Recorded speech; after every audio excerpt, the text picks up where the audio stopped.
The historical Mission District, home to thousands living with rent control. So I consider myself very lucky. These buildings and hundreds of others with certificates of occupancy before June 1979 come with caps on how much landlords can increase rent. But rent control doesn't put a cap on what landlords can charge prospective tenants on the sticker price when looking for a new place to stay. And thousands of people are still homeless and looking at sky-high rent, like the dozens of families who stay by Lake Merced, living in their RVs and cars right off the roadway without any utility hookups.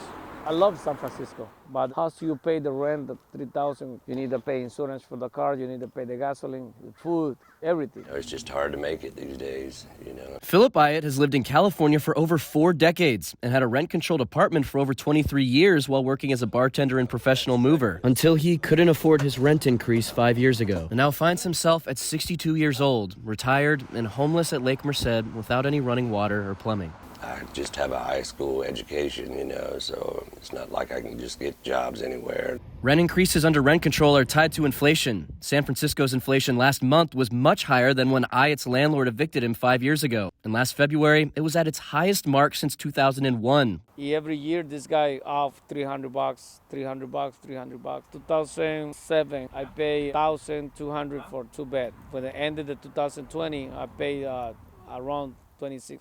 I mean, it's just too expensive for me, but other than that, I love California, I love San Francisco. Diaz and Hyatt share similar struggles, needing to stay homeless to keep living in their home. Living like this, it's kind of rough at times, but what can you do, you know?